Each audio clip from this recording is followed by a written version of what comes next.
Assalamualaikum warahmatullahi wabarakatuh.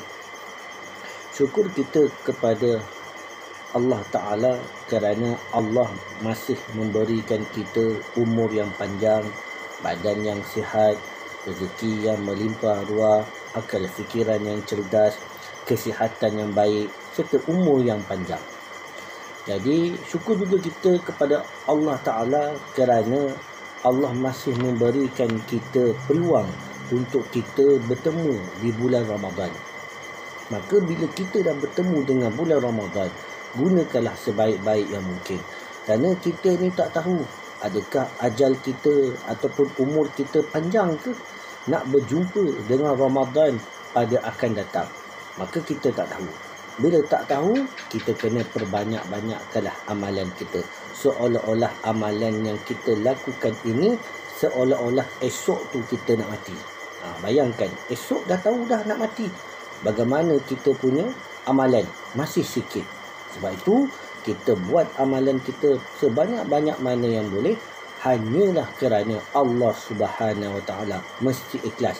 Kalau tak ikhlas, sia-sia sahaja amalan yang kita lakukan. Baik, jadi di petang yang mulia ini, pada bulan Ramadan yang mulia ini, saya akan berkongsi tentang ilmu ataupun perkongsian ilmu kepada tuan-tuan dan puan-puan yang bertajuk kelebihan membaca Al-Quran pada bulan Ramadan. Dalam Quran, Allah telah berfirman, Syahrul Ramadan alladhi unzila fihi al-Quran hudan lin-nas wa bayyinatin minal huda wal furqan.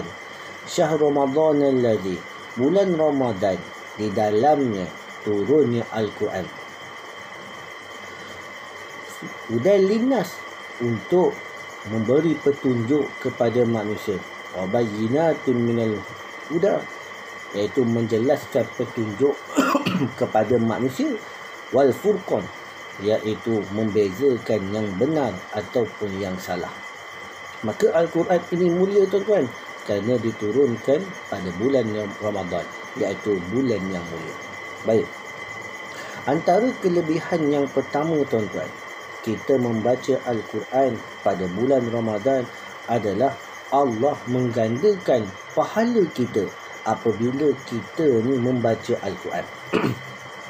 Dalam sebuah hadis, dalam sebuah kitab iaitu tentang adab pembaca Al-Quran yang dikarang oleh Imam An-Nawawi, telah menyebutkan bahawa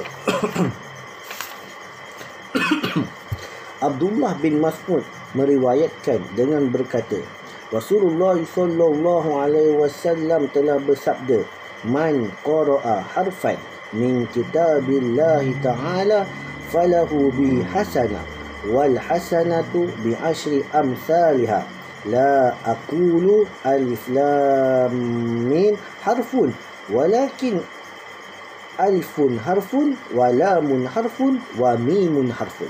Maksudnya, sesiapa yang membaca satu huruf daripada kitab Allah Subhanahu Wa Taala, maka dia beroleh satu kebaikan melaluinya dalam keadaan satu kebaikan yang sama seperti 10 kalinya.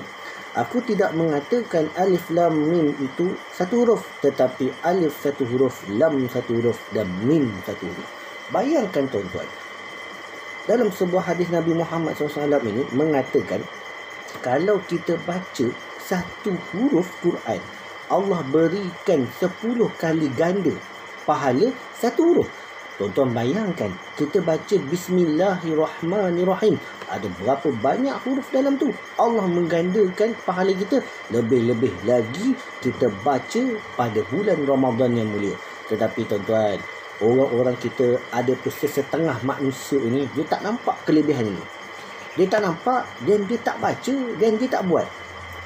Bayangkan, kita baca Quran, Bismillahirrahmanirrahim. Contohnya, depan kita habis baca Bismillahirrahmanirrahim, ada RM140 atas meja kita. Suka tak? Suka tuan-tuan. Saya pun suka. Kan? Tetapi Allah tak menunjukkan, Allah tak melihatkan pahala itu dalam kita baca Quran, tetapi Allah gandakan, Allah berikan pahala kita semasa bila? Apabila kita ni meninggal dunia. Meninggalnya dunia kita, baru kita tahu, banyak ini yo pahala dan, kan? Asal tak banyak, rasa macam banyak. Allah menunjukkan kepada kita apabila kita meninggal dunia. Pada masa itu, takkanlah nak minta kepada Allah, ya Allah, hai Tuanku, dia nak balik semula lah ke dunia ni, nak baca Quran banyak-banyak, kan? Tak ada doh, Allah takkan beri, tuan-tuan. Allah takkan beri. Kerana orang yang dah meninggal dunia, dia akan dimasukkan ke dalam, iaitu dinamakan hari akhirat. Jadi, di waktu saat yang kita hidup inilah, kita kejarlah pahala kita banyak-banyak. Banyakkanlah amalan kita banyak-banyak. Baca Quran, bersedekah di bulan Ramadan, membantu orang, memberi orang makan. Itu semua pahala yang Allah akan berikan kita apabila kita meninggal dunia. Tuan-tuan percaya tak cakap saya? Tak ada orang kat dunia ni, dia kata angkat tangan, Ustaz, Dan tahu pahala Dan banyak mana? Dan tahu dosa Dan banyak mana? Tak ada orang tahu, tuan-tuan. Takkan orang tahu. Kalau tahu, tuan-tuan, di antara orang-orang yang paling misteri. Kan? Memang misteri, tuan-tuan. Mana tak misteri ni? Dia boleh tahu pahala dia sendiri. Pahala Dan 80%. Sikit je nak 20%, 100%, confirm syurga. Tak ada orang tahu, tuan-tuan. Jadi disebabkan kita ni tak tahu, maka perbanyakkanlah kita melakukan amal ibadah. Lebih-lebih lagi dalam bab kita membaca Al-Quran pada bulan Ramadan. Baik. Jadi yang pertama sekali, Allah gandakan pahala apabila kita membaca Quran pada bulan Ramadan. Banyakkan baca, lagi banyak berganda-ganda, berpuluh-puluh ganda pahala kita dapat bila kita baca Quran pada bulan Ramadan yang mulia ini. Baik. Yang seterusnya saya ingin mengingatkan, ada orang, tuan-tuan, dia kata, Ustaz, saya ni bulan Ramadan ni baca Quran, bulan lain tak baca. Kan? Kenapa? Yalah Ustaz, bulan Ramadan baca Quran, pahala dia berganda. Banyak sangat pahala dia dapat. Maka saya boleh top up yang saya tak baca. Banyak cantik muka dia. Kan? Banyak cantik muka dia. Ini pun antara orang-orang yang misteri. Jangan jadi orang misteri, tuan-tuan. Kita jadi orang yang beriman. Okey, baik. Jadi kalau sebelum ini kita baca Quran katakanlah satu bulan satu juzuk. Bila masuk bulan Ramadan, kita tak bacalah satu bulan satu juzuk. Kita akan perbanyakkan. Sebab itu kita bulan Ramadan ni bergandakan ataupun memperbanyakkan bacaan Quran kita. Jadi tips-tips bagaimana kita nak memperbanyakkan ataupun menggandakan pahala kita dalam kita baca Quran, iaitu senang je. Yang pertama sekali, Al-Quran itu ada 30 juzuk. Jadi satu juzuk lebih kurang 20 muka surat. Dalam waktu semayang kita ada 5 waktu solat. Jadi 5 waktu solat itu kita bahagikan dengan 20. Maka satu solat kita akan dapat baca 4 muka surat. Jadi satu solat 4 muka surat. 5 kali solat dapat 20 muka surat. Maksudnya subuh 4 muka surat, zuhur 4 muka surat, asar 4 muka surat, maghrib 4 muka surat, 5 isyak 4 muka surat. Lepas tarawih, advance, bonus, tambah lagi 4 muka surat. Lagi cepat, lagi bagus. Kan? Katamlah kita 30 juzuk selama sebulan kalau kita mengikuti tips-tips ini yang saya beri. Tetapi tuan-tuan, ada orang mengatakan, Ustaz, saya ni, bacaan saya ni tak berapa nak lancar. Kan? Nak baca lancar pun tak boleh, nak laju pun tak boleh. Jangan risau, tuan-tuan. Kerana Allah dalam sebut adalah hadis Nabi Muhammad SAW kata kan, kalau kita merangkak-rangkak baca Quran, Allah memberikan kita 2 pahala. Satu pahala kita merangkak-rangkak ketika baca Quran, satu lagi pahala kita membaca Quran. Dalam usaha tu kita baca Quran, Allah berikan kita 2 pahala. Jadi kalau kita merangkak, jangan risau, dapat 2 pahala. Kan? Nak tak nak je kita buat. Usaha perbaikikan bacaan Quran kita. Baik. Yang seterusnya, iaitu yang kedua, Allah ini memberikan syafaat kepada sesiapa yang membaca Al-Quran. Allah memberikan syafaat sesiapa yang membaca Al-Quran. Baik. Dalam sebuah hadis, Abu Umamah Al-Bahili meriwayatkan dengan berkata, aku mendengar Rasulullah sallallahu alaihi wasallam bersabda, Iqra'ul Quran fa innahu ya'ti yaumal qiyamah syafi'an li ashabi. Bacalah Al-Quran kerana sesungguhnya ia akan datang pada hari kiamat sebagai pemberi syafaat kepada para pembacanya. Maksudnya, kalau kita ni baca Quran, maka Allah akan berikan syafaat kepada kita. Lebih-lebih lagi, kita banyak baca Quran pada bulan yang mulia ini, bulan Ramadan. Kita doa kepada Allah, ya Allah, hai Tuhanku, matikanlah aku ini, ataupun ambillah nyawa aku ini ketika aku melakukan amalan yang baik. Jadi dalam kita membaca Quran, ada tak kita doa, ya Allah, hai Tuhanku, matikanlah aku ni ketika aku ni baca Quran? Tak ada orang minta, tuan-tuan. Tak ada orang minta. Sebab apa tak ada orang minta? Kalau minta mati baca Quran, nak raya ni, kan? Nak raya ni, lemang tak rasa lagi, rendang tak makan lagi. Tak jadi mati baca Quran pada bulan Ramadan. Materi lain boleh tak, ya Allah? Kan? Boleh minta kepada Allah, kan? Jadi kita minta kepada Allah, iaitu mati, biarlah kita mati dalam keadaan melakukan amal yang baik, ataupun mati dalam keadaan husnul khatimah. Baca Quran, kita minta kepada Allah, doa. Baca Quran ini seolah-olahnya kita ni berkata dengan Allah. Jadi boleh kita berdoa. Sebelum baca Quran tu kita doa, ya Allah, Tuhanku, panjangkanlah umur aku, kan? Berilah kesihatan yang baik pada aku, kan? Baca Quran, insya-Allah Quran itu juga boleh dijadikan sebagai doa. Baik. Jadi bila kita baca Quran, kelebihan yang kedua, Allah memberikan syafaat kepada orang yang membaca Quran. Baik. Apabila kita ni meninggal dunia, tuan-tuan, meninggal dunia, tuan-tuan, maka Quran itu akan datang kepada kita. Dia memberikan syafaat kepada kita. Kerana dekat dunia kita banyak menghabiskan masa ataupun banyak bersama dengan Al-Quran. Tetapi bila kita hidup di dunia ini, Al-Quran kita tak banyak baca, kan? Al-Quran kita tak baca, anggap dia macam ada tu, tak ada, kan? Kadang-kadang tu Quran itu ada dekat almari, kan? Ada dekat almari. Bang, berapa lama dah bang Quran tak baca? Lama Ustaz. Tengok tu, berabuk, siap tiup-tiup lagi. Dah kena sesama. Abuk tu. Jadi punyalah lama tak baca Quran. Sodih kan, sodih. Kan? Jadi dalam bulan Ramadan ini kita banyak baca Quran, nak dapatkan syafaat Quran.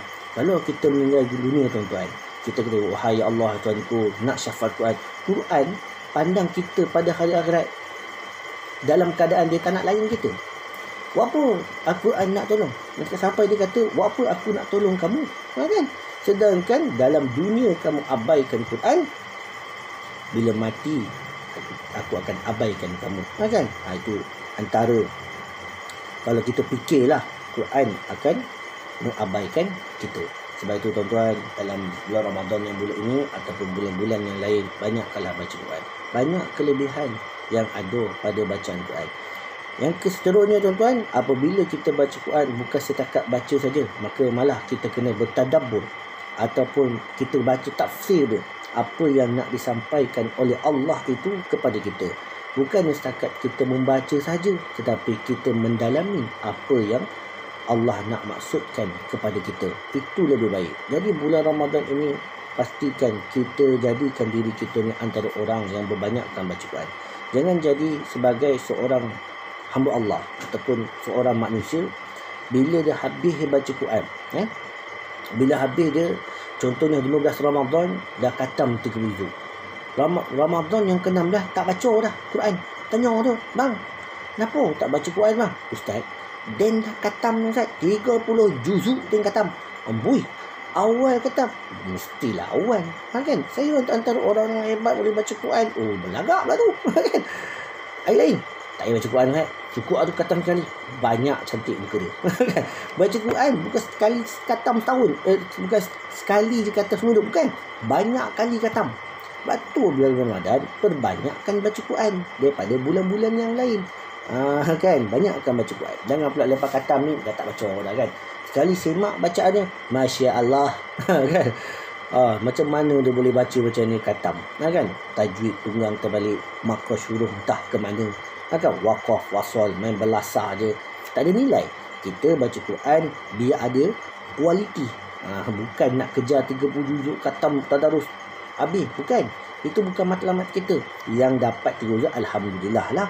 Yang baru nak belajar, jangan target sampai 3 tak payah. Kita masuk dalam Ramadan ni, pastikan banyak Quran kita baca dan dapat menambah baikkan bacaan kita daripada sebelum-sebelum ini. Kan? Banyak pahala yang kita dapat. Baiklah. Seterusnya, yang ketiga tuan-tuan, Allah ini memuliakan orang yang mengajar Quran ataupun orang yang belajar Al-Quran.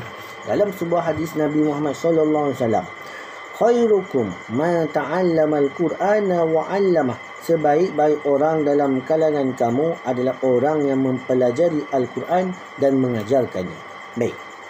Jadinya tuan-tuan, kita pada bulan Ramadan ini murid-murid sekolah ataupun anak-anak kita ni tak bersekolah. Jadi mereka akan ada banyak masa di rumah. Dan ibu bapa pun akan ada masa dengan anak-anak. Walaupun kadang-kadang ibu bapa bekerja dan malam pun ada masa untuk anak-anak. Ataupun hujung minggu lah kita nak cerita untuk bersama dengan anak-anak. Jadi di kesempatan yang ada ni, kita sebagai ibu bapa, ajarlah anak kita di rumah mengaji. Kan? Iqra' ke, baca Al-Quran yang iqra' mengaji. Kerana tuan-tuan, saya pernah bertemu dengan seorang hamba Allah, bukan di daerah ni lah, di negara luar negara lah. Saya nak cerita luar negara. Dia kata anak saya pergi ngaji. Dia kata anak dia pergi ngaji, tapi dekat rumah tapi dia tak boleh nak baca Quran, mengaji pun tak boleh, tapi dia suruh anak dia mengaji. Sepatutnya apabila seorang ayah ataupun ibulah yang tak boleh nak mengaji, hantar anak mengaji. Kita sebagai ibu bapa ikut sekali anak tu pergi ngaji. Ngaji tadah kitab ataupun tadah Al-Quran, tadah Iqra' ke, mengaji dengan guru ataupun ustaz ke, ataupun orang yang mahir dalam bab Quran, ajar ngaji. Sekali-sekali dengan kita pun kita mengaji. Tetapi tuan-tuan, kita tak buat. Kita suruh ngaji.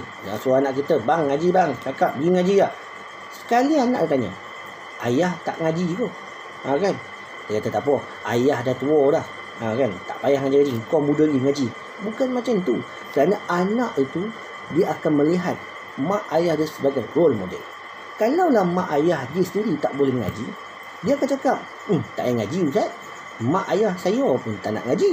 Kan? Berapa saya nak ngaji? Saya jadikan mak ayah saya sebagai role model. Itulah role model saya. Dah, ayah dia pun tak ngaji, dia pun tak ngaji. Jadi sebagai nak jadikan anak-anak kita ni rajin baca Quran pada bulan Ramadan, kalau kita boleh baca Quran, kita ajar anak kita.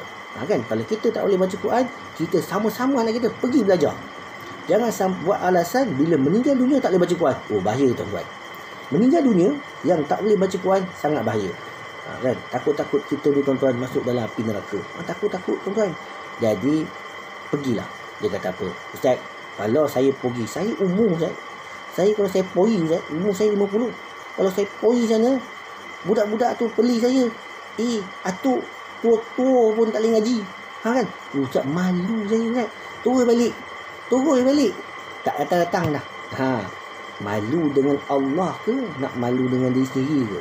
Kan? Sepatutnya kita malu dengan Allah tu lebih penting. Bukan malu dengan diri sendiri atau malu dengan orang. Peduli ke orang tu.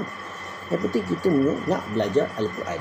Itu yang perlu kita kuasai.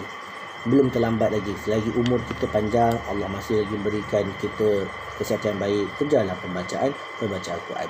Baiklah, itu antara kelebihan. Ada banyak lagi. Kalau saya sebut nanti kan berjam pula lah. Kan tak berbuka pula. Kan? Okey, baiklah. Kesimpulan yang saya boleh buat pada petang yang mulia ini adalah berkawanlah kita dengan Al-Quran. Kita berkawan dengan manusia akan meninggal juga, akan mati juga, kan? Tetapi berkawan dengan Al-Quran ataupun banyak menghabiskan masa dengan Al-Quran tetap akan menemani kita sehingga hari akhirat. Sahabat sejati kita. Jadikan Quran itu sebagai sahabat sejati kita. Tak boleh ngaji, pergi belajar. Tak boleh baca, pergi belajar. Jangan jadikan alasan bila kita meninggal dunia dihadapkan kepada Allah. Allah tanya kita, kenapa tak boleh baca Quran? Ustaz, ya Allah Tuhanku, sibuk ya Allah. 8 pagi, 5 petang, office hour. Kan? Malam pula ngeteh sampai 2 pagi. Lepas tu tidur. Itu ya Allah. Takkan nak bagi alasan macam tu kepada Allah. Jadi kita fikir-fikirlah sendiri. Mana yang baik itu kita ambil lah. Jadi di bulan Ramadan ini saya ingin mengingatkan kepada tuan-tuan dan perempuan, perbanyakkanlah kita melakukan amal ibadah. Selain daripada kita membaca Quran, banyakkanlah juga kita bersedekah dan banyakkanlah kita membantu ataupun memberi orang makan, ataupun kita banyak melakukan perkara-perkara yang baik pada bulan Ramadan. Mudah-mudahan kita akan berjumpa pada bulan Ramadan yang akan datang. Kita doakan juga supaya kita ni meninggal dalam keadaan husnul khatimah. Doakanlah, kerana bulan Ramadan antara doa yang mustajab ataupun doa yang dimakbulkan oleh Allah. Jadi sebelum saya menutup tazkirah saya ataupun perkongsian saya pada pagi yang mulia ini, saya ingin menutup dengan sebuah hadis. Ibnu Abbas meriwayatkan, katanya Rasulullah SAW bersabda, innal ladzi laisa fi jawfihi syai'un minal qur'ani kal baitil kharib. Artinya, sesungguhnya orang yang tiada memiliki walau sedikit pun Al-Quran dalam rongganya ataupun mulutnya adalah seperti sebuah rumah yang musnah. Hadis diriwayatkan oleh At-Tirmizi, dan hadis ini hadis hasan sahih. Baiklah, itu saja untuk pada petang yang mulia ini. Mudah-mudahan apa yang disampaikan memberikan manfaat kepada tuan-tuan dan puan-puan. Assalamualaikum warahmatullahi wabarakatuh.